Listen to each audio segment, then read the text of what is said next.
Joe Biden यांनी अमेरिकेच्या राष्ट्राध्यक्षपदाची शपथ घेतली। ते अमेरिकेचे 46वे राष्ट्राध्यक्ष बनलेत। यावेळी अमेरिकेतील जनतेने उत्साह साजरा केला। शपथविधी सोहळ्यासाठी मोठी तयारी करण्यात आली होती। हा अमेरिकेचा दिवस असल्याचं विधान शपथ घेतल्यानंतर जो बायडन यांनी केलं। तर लोकशाही मानणाऱ्यांचा आजचा दिवस असल्याचं बायडन म्हणाले। अमेरिकेमध्ये लोकशाहीचा विजय झालाय। कोरोनाचा मोठा फटका अमेरिकेला बसलाय। अर्थव्यवस्थेला उभारी द्यायची असल्याचं त्यांनी सांगितलं।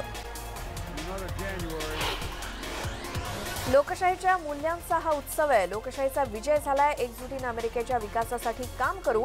अमेरिकेत वर्णभेद संपवण्यासाठी लढा द्यायचा आहे असं जो बायडन यांनी राष्ट्राध्यक्षपदाची शपथ घेतल्यानंतरच्या भाषणात म्हटलं। भारतीय वंशाच्या कमला हॅरिस यांनी उपराष्ट्राध्यक्षपदाची शपथ घेतली आहे। वॉशिंग्टन डीसी इथला हा शपथविधी सोहळा अगदी थाटात पार पडला। अमेरिकेतील उपराष्ट्राध्यक्षपदाची शपथ घेणाऱ्या कमला हॅरिस या देशातल्या या पहिल्या अशा महिला ठरल्या। या शपथविधी सोहळ्याला अमेरिकेचे माजी राष्ट्राध्यक्ष बराक ओबामा, बिल क्लिंटन आणि जॉर्ज बुश यांची सपत्नीक उपस्थिती होती। या प्रसंगी आंतरराष्ट्रीय पॉप स्टार लेडी गागा यांनी अमेरिकेचं राष्ट्रगीत गायलं। डोनाल्ड ट्रम्प यांनी अखेर व्हाईट हाऊस सोडलं। व्हाईट हाऊस सोडल्यानंतर ट्रम्प यांना वॉशिंग्टन विमानतळावर गार्ड ऑफ ऑनर देण्यात आला। आपल्या निरोपाच्या भाषणात डोनाल्ड ट्रम्प यांनी कुटुंब आणि मित्रांचे आभार मानले आणि ट्रम्प यांनी आपण कोणत्या ना कोणत्या तरी स्वरूपात पुन्हा परत येणार असल्याचं सूचक विधान केलं। जो बायडन आणि कमला हॅरिस यांच्या शपथविधी सोहळ्यासाठी पुणेकरांनी अस्सल पुणेरी भाषेत बॅनर लावले। जो भाऊ आणि कमला अक्कांना पुणेरी शुभेच्छा त्यात देण्यात आल्या। मराठमोळी टोपण नावं देऊन दिलेल्या या खास पुणेरी शुभेच्छांनी सर्वांचंच लक्ष वेधून घेतलं। औरंगाबादच्या नामांतरावरून राष्ट्रवादीचे नेते रोहित पवारांनी शिवसेनेला अप्रत्यक्ष टोला लगावला। नामांतराबाबत शिवसेनेची आग्रही भूमिका आहे, मात्र रोजगाराचा प्रश्न महत्त्वाचा असल्याचा टोला रोहित पवारांनी लगावला। ऊर्जा मंत्री नितीन राऊतांनी वीज बिल वसुलीच्या संदर्भात हात झटकलेत। मुख्यमंत्र्यांनीच वीज बिल माफीचा निर्णय घ्यावा असं अनाकलनीय वक्तव्य राऊतांनी केलं। वीज बिल माफी करणं हे राज्य सरकारचं काम आहे असं अजब विधान सुद्धा त्यांनी केलं। थकबाकी वसूल न केल्यास त्याचा मोठा बोजा महावितरणवरती पडू शकतो, त्यामुळे मुख्यमंत्र्यांनीच याबाबतचा निर्णय घ्यावा असं राऊत म्हणाले। स्वाभिमानी शेतकरी संघटनेचे राजू शेट्टी यांनी 3 महिन्यांचं वीज बिल माफ करण्याची मागणी केली। वीज बिल माफ न केल्यास तीव्र आंदोलनाचा इशारा दिलाय। नारायण राणेंनंतर महाराष्ट्रातील काही भाजप नेत्यांना केंद्र सरकार सुरक्षा पुरवणार असल्याची माहिती सूत्रांनी दिली। भाजपा प्रदेशाध्यक्ष चंद्रकांत पाटील यांच्यासह इतरही काही नेत्यांना केंद्र सरकार सुरक्षा देणार असल्याची माहिती आहे। ठाकरे सरकारनं काही दिवसांपूर्वीच भाजप नेत्यांच्या सुरक्षेत कपात केली आहे। ठाकरे सरकारनं सुरक्षा काढल्यानंतर मोदी सरकारकडून नारायण राणेंना सुरक्षा देण्यात आली। राणेंना केंद्राकडून वाय दर्जाची सुरक्षा दिली गेली आहे। सीआयएसएफचे जवान राणेंच्या सुरक्षा ताफ्यात तैनात करण्यात आले। राणे कुटुंबियांकडे भाजपनं आणखी एक मोठी जबाबदारी सोपवली। निलेश राणे यांची भाजपच्या प्रदेश सचिवपदी निवड करण्यात आली आहे। राज्य मंत्रिमंडळाच्या बैठकीपूर्वी शिवसेनेच्या मंत्र्यांची राजशिष्टाचार मंत्री आदित्य ठाकरे यांच्या बंगल्यावर प्री कॅबिनेट बैठक झाली। शिवसेनेचे सगळे मंत्री या बैठकीमध्ये उपस्थित होते। माझ्या माहितीप्रमाणे भाजपचा कुठलाही सदस्य कोणाच्याही संपर्कात नसल्याचं संजय ताकडेंनी स्पष्ट केलं। नाराजी सर्वच पक्षात असते असंही ताकडे म्हणाले। भाजपचे 19 नगरसेवक फुटून बाहेर पडणार नसल्याची बातमी किंवा बाहेर पडणार असल्याची बातमी ही खोटी असल्याचा दावा त्यांनी केला। पुणे महानगरपालिकेच्या सर्वसाधारण सभेत मनसे, राष्ट्रवादी काँग्रेस आणि काँग्रेस यांनी तिरडी आंदोलन केलं। शहरातील रखडलेली उद्यानांची देखभाल दुरुस्ती करावी आणि लवकरात लवकर टेंडर काढावं या मागणीसाठी तिरडी आंदोलन करण्यात आलं। अनेक उद्यानातील झाडं ही पाणी नसल्यामुळे सुकलेली आहेत। उद्यानातील सुकलेल्या झाडांची तिरडी मनसेनं पालिकेत आणली आणि महापौरांच्या दालनासमोर आंदोलन केलं। मराठा आरक्षणासाठी तारीख पे तारीख सुरूच आहे। मराठा आरक्षणाची सुनावणी पुन्हा पुढे ढकलण्यात आली। 5 फेब्रुवारीला पुढचा फैसला होणार आहे। प्रत्यक्ष सुनावणीबाबत 5 फेब्रुवारीच्या दिवशी निर्णय घेण्यात येईल आणि 9 डिसेंबरला झालेल्या सुनावणीत घटनापीठानं मराठा आरक्षणावरील अंतिम स्थगिती उठवण्यास नकार दिल्यानं आरक्षणाबाबत मोठा पेच निर्माण झाला। मराठा आरक्षणाबाबत सरकारकडून तारीख पे तारीख सुरू असल्याची टीका नारायण राणेंनी केली। मराठा समाजाला न्याय कधी मिळणार असा सवाल त्यांनी सरकारला केलाय। वाढीव वीज बिल भरण्यासाठी सरकारकडून सवलत देण्याचं आश्वासन देण्यात आलेलं होतं, मात्र आता वीज बिल न भरल्यास वीज पुरवठा खंडित करण्यात येणार आहे. सरकारनं जनतेची फसवणूक केली असल्याचा आरोप त्यांनी केला. निवडणुकीत पोकळ आश्वासनं देण्यात आल्याची टीकाही त्यांनी केली. शेतकऱ्यांचे प्रश्न सुटावेत यासाठी मोदींनी नवे कृषी कायदे आणलेत. हे राजकीय आंदोलन आहे. हेच उद्धव ठाकरे प्रचारादरम्यान शेतकऱ्यांना नुकसान भरपाई म्हणून 50,000 देणार असं बोलले होते. त्याचं काय झालं असा सवाल नारायण राणेंनी ठाकरे सरकारला विचारलाय.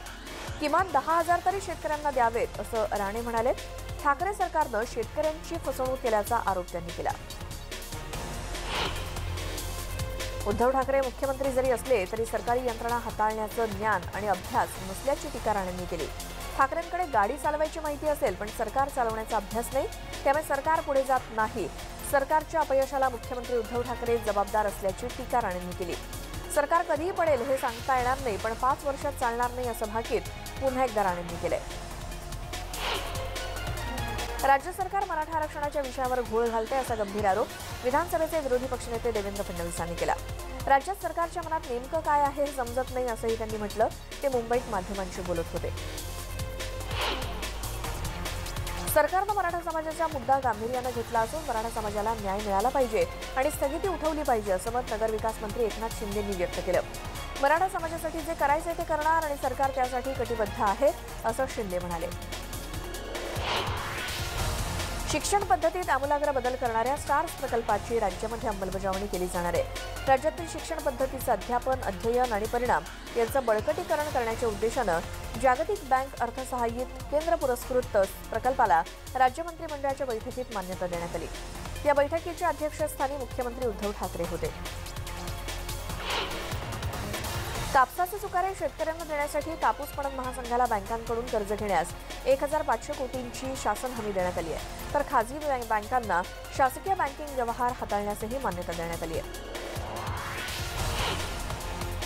कोरोनाच्या लसीकरणासाठी सुरुवात झाली असून सर्वप्रथम मुख्यमंत्री आणि उपमुख्यमंत्र्यांनी लस घ्यावी अशी मागणी नारायण राणेंनी केली. तसंच नेत्यांनी लस घेतली तर लोकांचा विश्वास बसेल असं ते म्हणाले.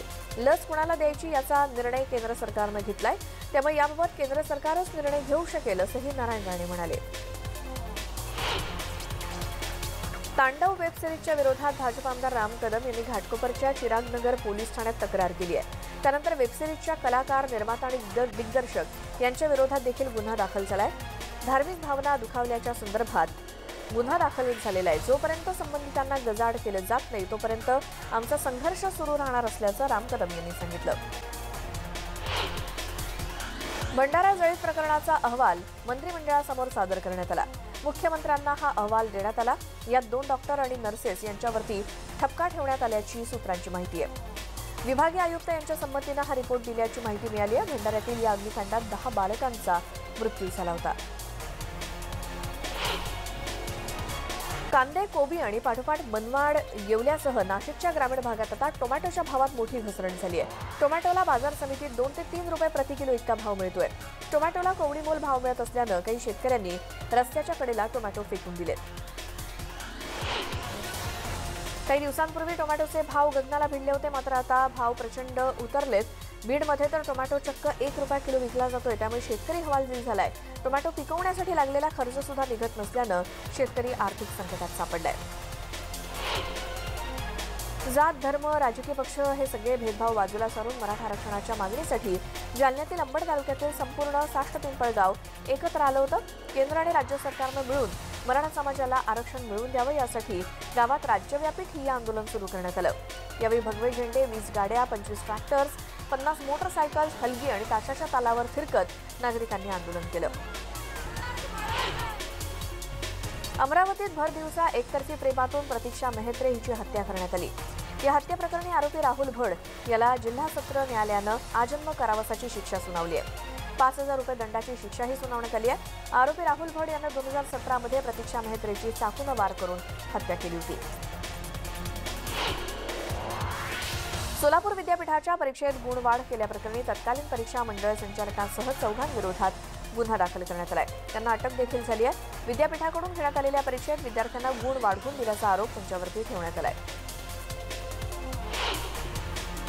गाडीचे स्पेअर पार्ट्स विकणाऱ्या आणि गाडीत चोरणाऱ्या चोरट्याला कल्याण पोलिसांनी बेड्या ठोकल्या आहेत. सीसीटीव्हीच्या मदतीनं पोलिसांनी चोरट्याला अटक केली आहे.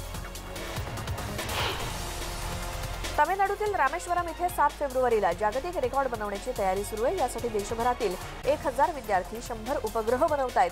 ते उपग्रह अंतराळात 7 फेब्रुवारीला सोडण्यात येणार आहेत। या जागतिक विक्रमासाठी मंगळवारी विदर्भातील विद्यार्थ्यांनी उपग्रहाची निर्मिती केली। विदर्भातून या उपक्रमासाठी 150 विद्यार्थ्यांची निवड झाली आहे। नाशिकमध्ये विवाहित तरुणीची धारदार शस्त्राने वार करून हत्या करण्यात आली। अश्वमेध नगरमधील पवार मळ्यात या महिलेचा मृतदेह आढळला। पूजा आखाडे असं 21 वर्षीय तरुणीचं नाव आहे। मुलावर करणी झाल्याचं सांगून एका भोंदूबाबानं कोंढव्यातील कुटुंबाची फसवणूक केली। करणी काढण्यासाठी भोंदूबाबानं कुटुंबाला 6,80,000 कबुतराची विक्री केली। या प्रकरणी कोंढवा पोलीस ठाण्यामध्ये जादूटोणा विरोधी कायद्याअंतर्गत गुन्हा दाखल करण्यात आलाय। गँगस्टर चिंकू पठाणला अटक करण्यात आली। त्याच्याकडून एमडी ड्रग्ज जप्त केले। त्याला एनसीबीने अटक केली आहे। नवी मुंबईतल्या घणसोलीतून ही अटक झाली आहे। चिंकू पठाण गँगस्टर करीम लालाचा हस्तक आहे। चंद्रपूर जिल्ह्यात दारूबंदी केवळ कागदावर असल्याचं पुन्हा एकदा सिद्ध झालंय। चंद्रपूरचे स्थानिक अपक्ष आमदार किशोर जोरगेवार यांनी शहराच्या एंट्री पॉइंटवर पाळत ठेवून शहरात येणारा भरून देशी दारूचा साठा पकडल्यानं खळबळ माजली। 50 लाखांहून अधिक रकमेचा मुद्देमाल जप्त केलाय, तर स्थानिक गुन्हे शाखेनं उडवाउडीची उत्तरं दिल्याचा आरोप आमदारांनी केलाय। उल्हासनगर जवळील रायते भागात बर्ड फ्लूचा शिरकाव झालाय। रायते भागात मृत पावलेल्या कोंबड्यांचे रिपोर्ट पॉझिटिव्ह आले। त्यामुळे पशुसंवर्धनसह संपूर्ण आरोग्य यंत्रणा सतर्क झाली आहे। पुढील खबरदारीच्या उपाययोजना केल्या जात आहेत, तर 70 डिग्रीवर शिजवलेलं चिकन किंवा अंडी खाण्यास कोणतीही भीती नसल्याचं पशुसंवर्धन विभागानं स्पष्ट केलंय। सांगली जिल्ह्यातील कवठे महाकाळ तालुक्यातील मळण गावामध्ये अज्ञात आजारानं कोंबड्या मृत्युमुखी पडल्या आहेत। बर्ड फ्लू की आणखी काही नवा रोग आलाय याची भीती ग्रामस्थांना सतावते। त्यामुळे मळण गावात भीतीचं वातावरण आहे। राज्यावरचं बर्ड फ्लूचं संकट दिवसेंदिवस आणखी गडद होत आहे। तब्बल 8 जिल्ह्यात बर्ड फ्लूचा फैलाव झालाय, तर उल्हासनगरमध्ये सुद्धा आता बर्ड फ्लूनं शिरकाव केलाय। कोरोनानंतर नागरिक आणि प्रशासनासमोर आणखी एक मोठं संकट उभं राहिलंय। वेळाच गावातील विहिरीत पडलेल्या रानडुकराला जीवदान देण्यात आलंय। वन विभाग आणि गावकऱ्यांनी रानडुकराची सुटका केली। त्यानंतर रानडुकराला जंगलात सोडण्यात आलं। पुणे मेट्रोनं मुठा नदीपात्रात उभारलेल्या मेट्रो लाईनच्या 60 खांबांमुळे पेठांमधील भागात पूरस्थिती निर्माण होऊ शकते, असा धक्कादायक अहवाल राष्ट्रीय जल अकादमीनं दिलाय। त्यानंतर मेट्रोचं काम तातडीने थांबवण्याची मागणी मनसेनं केली। एनजीटीमधील सुनावणीनंतर 2018 साली नदीपात्रात मेट्रोचे खांब उभे करण्याची परवानगी देण्यात आली आणि या निर्णयावर आक्षेप घेत पर्यावरणवाद्यांनी थेट सुप्रीम कोर्टात धाव घेतली। राज्यात 267 केंद्रांवर 18,166 आरोग्य कर्मचाऱ्यांना कोरोना लसीकरण करण्यात आलं। बुधवारी झालेल्या सत्रामध्ये आतापर्यंत एकूण 51,660 जणांना लस देण्यात आल्याची माहिती आरोग्य विभागाचे प्रधान सचिव डॉक्टर प्रदीप व्यास यांनी दिली। मुंबईच्या कोस्टल झोन मॅनेजमेंट प्लॅनचा मसुदा अंतिम करण्याची प्रक्रिया गतिमान होण्यासाठी संबंधित national centre for sustainable coastal management या संस्थेला आवश्यक सूचना द्याव्यात अशी विनंती राज्याचे पर्यावरण मंत्री आदित्य ठाकरेंनी केंद्रीय पर्यावरण मंत्री प्रकाश जावडेकर यांना पत्राद्वारे केली। चेन्नई येथील एनसीएससीएम या संस्थेनं मुंबई शहर, मुंबई उपनगर, रायगड, रत्नागिरी, सिंधुदुर्ग, ठाणे आणि पालघर या जिल्हा क्षेत्राचे कोस्टल झोन मॅनेजमेंट प्लॅनचा मसुदा तयार करण्याचं काम केलंय। राज्यातील गोरगरीब शेतकरी, मजूर आणि विद्यार्थी वर्ग उपाशी राहू नये यासाठी मुख्यमंत्री उद्धव ठाकरे यांच्या सूचनेनुसार सरकारनं शिवभोजन योजना सुरू केली। राज्यात 26 जानेवारी 2020 ते 20 जानेवारी 2021 या कालावधीत तब्बल 3 कोटी नागरिकांनी शिवभोजन थाळीचा आस्वाद घेतला असल्याची माहिती अन्न, नागरी पुरवठा आणि ग्राहक संरक्षण मंत्री छगन भुजबळ यांनी दिली। गोव्यातील प्रसिद्ध शांतादुर्गा कुंकळीकर्णी देवीचा वार्षिक जत्रोत्सव पार पडलाय। हा सुरू झालेला आहे हा उत्सव, तर पुढील 4 दिवस हा जत्रोत्सव सुरू असणार आहे। पोर्तुगीजांच्या जुलमी राजवटीत सुद्धा जी देवस्थानं टिकून राहिली, शेकडो वर्षांची परंपरा असलेल्या या उत्सवात धार्मिक विधी, पालखी सोहळा, रथ मिरवणूक आणि विजयी रथ मिरवणूक असे सोहळे होत असतात। एक छोटासा ब्रेक इथे घेतोय, पाहत राहा स्पीड न्यूज। ब्रेकनंतर पुन्हा एकदा तुमचं स्वागत। पाहूयात स्पीड न्यूज। राफेल विमानं जोधपूरमध्ये दाखल झाली आहेत आणि युद्ध सराव होणार आहे त्यासाठी विमानं जोधपूरमध्ये पोहोचली आहेत। शिखांचे धर्मगुरू गुरु गोविंद सिंग यांची काल जयंती होती। त्यानिमित्तानं पंजाबमधील गोल्डन टेम्पलला आकर्षक अशी विद्युत रोषणाई करण्यात आली। केरळमधल्या एका तरुणानं लाकडापासून बुलेट तयार केली आहे. अतिशय आकर्षक अशी ही बुलेट दिसते. फिनिशिंग आणि पॉलिश केल्यानंतर बुलेट सुंदर दिसते. भिवंडीतल्या काल्हेर इथून अमेरिकेला कॉटन बेडशीट ऐवजी सिमेंट ब्लॉकचे वजनी बॉक्स पाठवण्यात आले. याबाबत शिकागो आणि कॅनडा इथल्या कंपन्यांनी बेडशीट कंपनीच्या मालकांना माहिती दिली. या तयार बेडशीट सीबर्ड एजन्सी मार्फत ओमसाई लॉजिस्टिक यांच्या कंटेनरमधून पाठवण्यात आले होते. मात्र अमेरिकेतल्या कंपन्यांकडून तक्रार आल्यानंतर भिवंडीतील कंपनी चालकांनी नारपोली पोलीस ठाण्यात मालाच्या अपहाराची तक्रार दाखल केली. या प्रकरणी उत्तर प्रदेशातून 4 जणांना अटक करण्यात आली आहे. आणि या स्पीड न्यूज पाहिल्यानंतर या बुलेटिनमध्ये वेळ झाली इथेच थांबण्याची. नमस्कार.